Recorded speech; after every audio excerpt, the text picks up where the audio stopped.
So this is a book, Pedigree of the Capers Family. It was published in 1908. It says, I have met a goodly number of people, and it's settled that the two of them agree as to our place of nativity and the original spelling of the name Capers. So in July 1898, while in New York, I employed Miss C.T.R. Matthews of Crowtown-on-Hudson, New York, heraldist and genealogist, to get me some facts that she could procure and to secure the Capers coat of arms, if possible. We are working on the lines as laid down above since July 1898, and below is a summary of our investigations with some letters, etc. attached. I find, after diligent and careful investigation, that our family name is Capier, and that our ancestors were Huguenots, and that we came from Flanders, which province many years ago was under the sovereignty of France. Therefore, we may call ourselves originally French Huguenots. Our people left Flanders, some going to England, others to Wales. I cannot find any facts to show we came from England, except from the letter of Reverend Prentice, which is submitted herewith. I do find, however, by heraldists in England and from other sources that there are Capers now there, people of means and reputation. There is no question, but they are from our original stock. From the Wales branch, there were three brothers, Richard, Gabriel, and William Capier. One of these was directed by his father to take holy orders. He refused, and the three brothers came to America, or they were already here, guys, in 1679, and settled on what is now Capers Island near Charleston Harbor off the coast of South Carolina. This is the beginning of our American history. Or is it, though? Because he's going to contradict himself in a few minutes. Watch. And it is from William Capers, as named above, that I spring.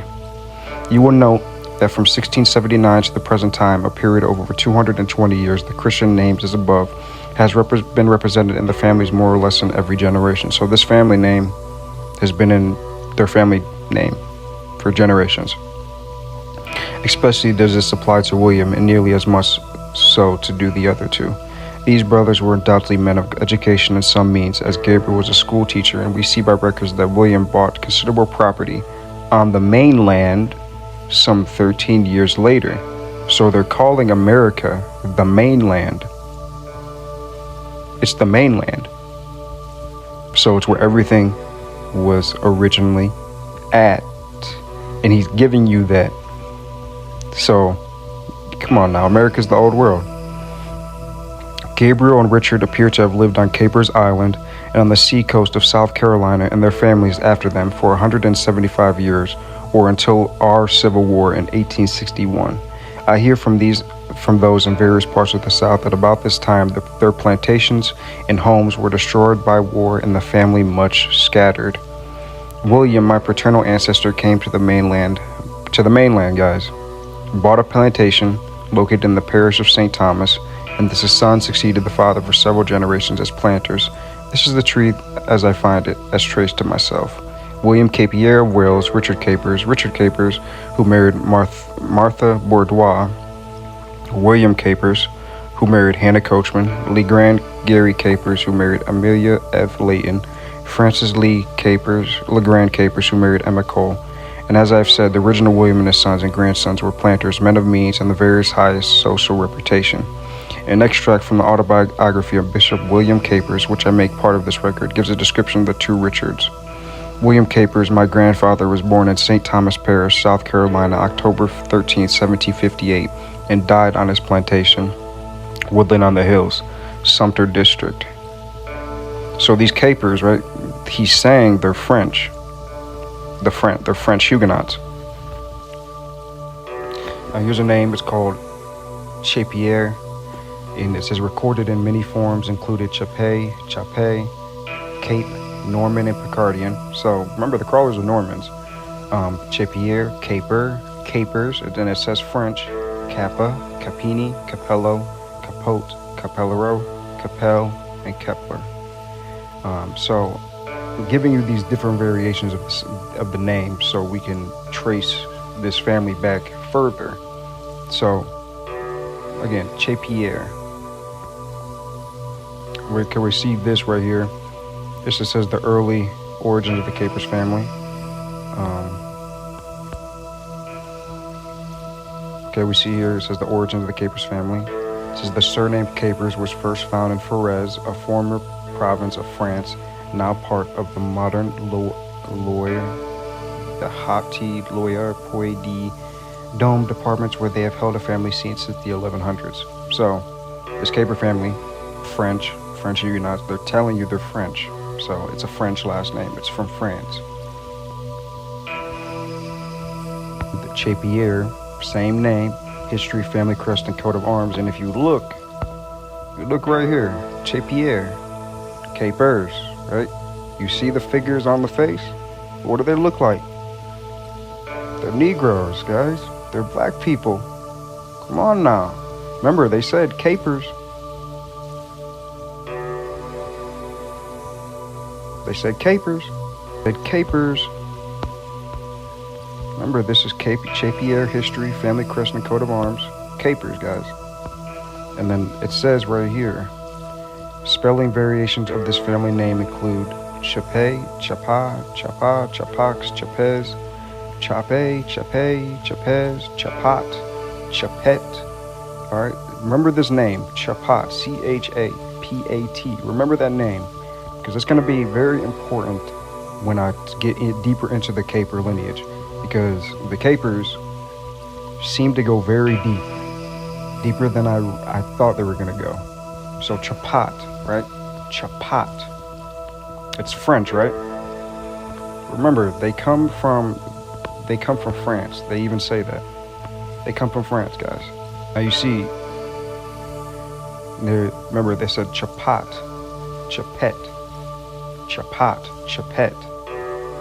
History, family, crest, and coat of arms. I'm going to show you this. It says the surname Chapet was first found in Forez, a former province of France. So it's coming from the same place, right? Same exact place.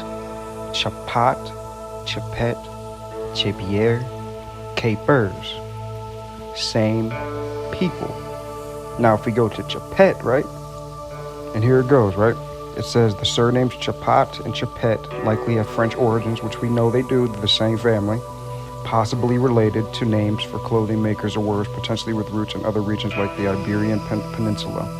Iberian Peninsula.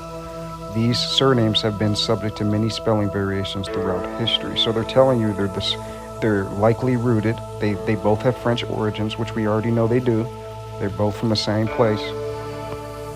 The surname Chapet has a probable French origin with historical root records placing families with his name in the Forez region of France as early as the 12th century. So remember, I just showed you these same names. They're the same people. Same people, right? So here, now it says Capetion dynasty, Chapet, Capetian dynasty. Same name, different variation of the same name. And it says the Capetian dynasty, ruling house of France from 987 to 1328 during the feudal period of the Middle Ages by extending and consolidating their power. The Capetian kings, later the foundation of the French nation-state. The Capetians all descend from Robert the Strong, Count of Anjou, and of Blois, whose two sons, usually styled Robertian rather than Capetian, were both crowned king of the Franks.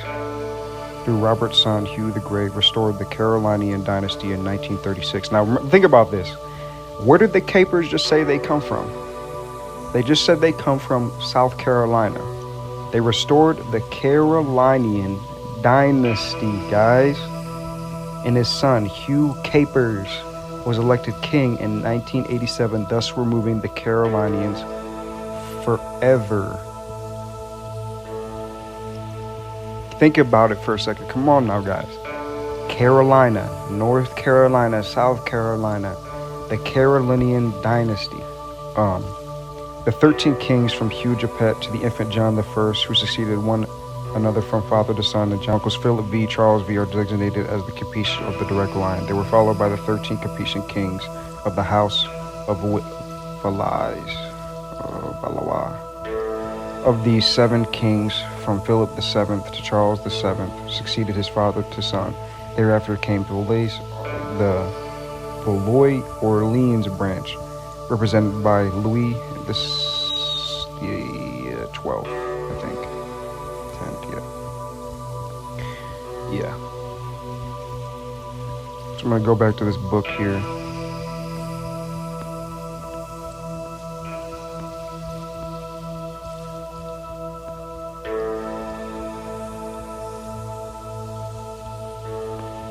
I'm going to start from up at the top here.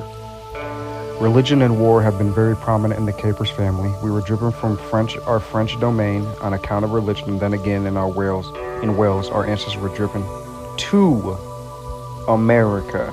So these people, they're originally from America, because he says it's the mainland, right? So the Capers already stem from the mainland. They stem from America. They were driven back to America through the account of religion and war. So even if they were overseas, they already belonged to America. Since this time, we have the great and good Bishop William Capers and his son, Bishop Ellison Capers, who was a black man, not a white dude, who was quite as prominent in the church as his father was. And as I have said, all my grandfather's sons were ministers except for my father. Our family, since they have been in America, which they've always been there, have participated in all of her wars. So every single war that happened in the American history, they have been a part of. William Capers and his brother Sinclair being in the Revolution, I do not see that any Capers were in the War of 1812, but my grandfather, Henry S. Layton, was a captain in it. So my father was in Mexico 1846, 47, 48 with General William J. Worth, that distinguished soldier being my father's intimate personal friend, finally dying in his arms with cholera in San Antonio, Texas. The relations that the Capers sustained to the late Civil War were so recent that it is not necessary to make much mention of them. Suffice it is to say that they were on both sides of the rebellion, and the mortality among the members was very great. So they were killing each other. I guess family against family, guys. They kept up the reputation of the family for desperate courage and bravery. The war just over with Spain also had its members of the family engaged in it. I mean, Colonel Eben Swift and Major E.L. Swift. These young men are sons of the late General Eben Swift and my sister Sarah, and consequently are great-grandsons of William Capers of Revolutionary fame. They are graduates of West Point and distinguished young officers. After several months' work, I have succeeded in securing the Capers coat of arms and crest from the original seal now in possession of Miss Marion Capers, to whom it was given by her grandfather Thomas Farr Capers, who in turn received it from his grandfather. It was originally the property of Gabriel Capers, one of the three brothers that I have before mentioned, who first settled in this country.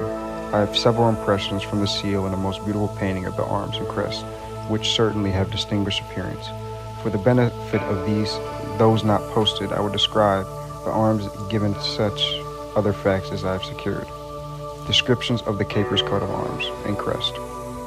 Azure, 3 foxes, passant, argent and pale, overall a crescent argent crest, a bunch of grapes proper. In heraldry, azure represents the sky and is supposed to imply justice, humility, loyalty, and perseverance. Argent represents purity, innocence, chastity, truth, justice, and humility. When argent is combined with blue, it means the bearer was a Christian soldier, courteous and discreet. Animals on shields are always to be taken for their best qualities, losing sight of their baser ones. For instance, a fox represents wit and cunning, and many foxes, much wit and cunning. Crests were given for some deed or of valor. They were anciently marks of great honor. The crest of Capers, a bunch of grapes, may have been given for some brave deed in or near a vineyard. So, hold up now. A vineyard, right? So, hold up. I'm about to get to this. The crescent was usually put on the shield on the top to distinguish the family of the second son. When used as a charge, it showed that the bearer was a crusader. So, were the Capers crusaders? Possibly. The family motto is Perseventia Vincent, which means perseverance conquers. So I'm going to end it here right now. I'm going to end it right here. Hold up. So I'm going to go back to this. The surname Capers, Capier, Chapier, Capet, the Capetion dynasty, same family, was first found in Forez, a former province of France, now part of the modern-day Loire, the Haute-Loire, and Puy-de-Dôme departments may have held a family seat since the 1100s. By the beginning of the 12th century, the family was well established in the region of Forez, and several members of this important family, because they're the Capetion dynasty, guys, same people, in which they lived, were awarded with lands, titles, and letters and patents confirming their nobility. So they were nobles. Claude Chapois, remember Chapet, Chapierre, Chapuis, same people, is recorded as the Lord of Condru in 1109. So we're going to look up this real quick. Now look at this. Look it up, guys. They're showing you wine. What is wine made out of? What is wine made out of, guys?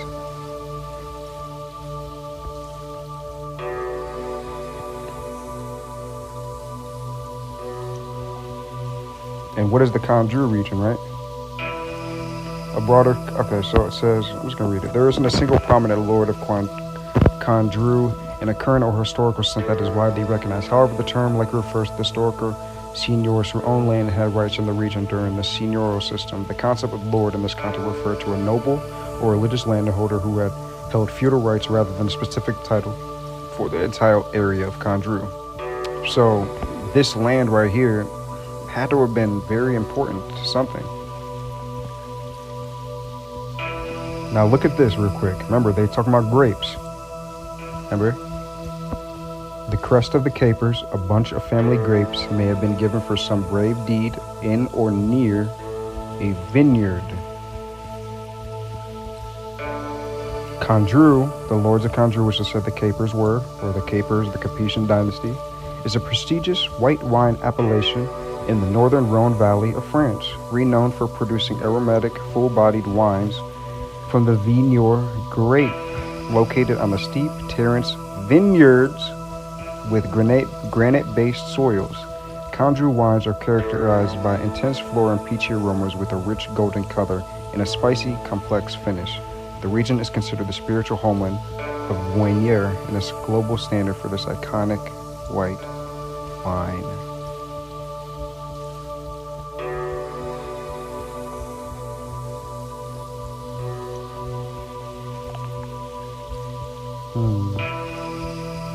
Interesting, guys. There's Bordeaux right there. So, these capers, guys.